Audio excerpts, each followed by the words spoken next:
বাংলা সিরিয়ালের টিআরপি তালিকায় এবার এমন এক চমক এসেছে যা দেখে অবাক দর্শকরা। একসঙ্গে তিনটি মেগা হয়ে গেল বেঙ্গল টপার। হ্যাঁ, ঠিকই শুনছেন, বহুদিন পর টিআরপি তালিকায় তৈরি হয়েছে নতুন ইতিহাস। স্বাগতম আজকের আপডেটে। আজকের ভিডিওতে জানবো এই সপ্তাহে সম্পূর্ণ টিআরপি তালিকা। কারা হলো বেঙ্গল টপার, কোন সিরিয়ালের রেটিং কমলো, আর কোন মেগা দর্শকদের মন জিতে নিচ্ছে দ্রুত গতিতে। চলুন শুরুতেই জেনে নেওয়া যাক এই সপ্তাহের বেঙ্গল টপার কারা।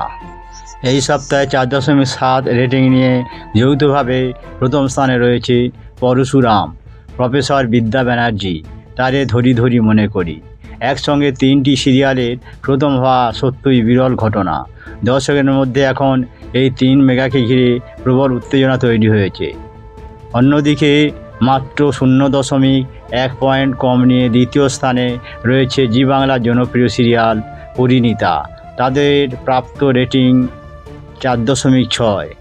এবার দেখে নেওয়া যাক টপ 10 তালিকায় বাকি সিরিয়ালগুলো। তৃতীয় স্থানে রয়েছে জোয়ার ভাটা, রেটিং 4.4। চতুর্থ স্থানে ওমর দরদিয়া, প্রফেসর বিদ্যা ব্যানার্জি এবং গঙ্গা, রেটিং 4.3।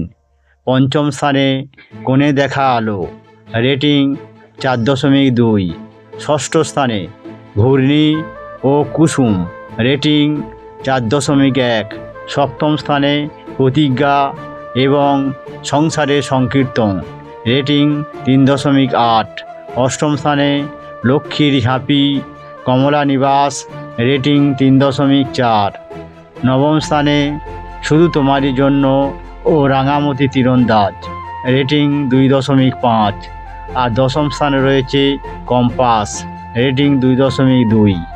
তবে এবার সবচেয়ে বড় বিষয় হলো বাংলা সিরিয়ালের রেটিং আগের তুলনায় অনেকটাই কমে গেছে। এক সময় যেখানে 8-এর ঘরে টিআরপি দেখা যেত, এখন তা নেমে এসেছে 4-এর ঘরে।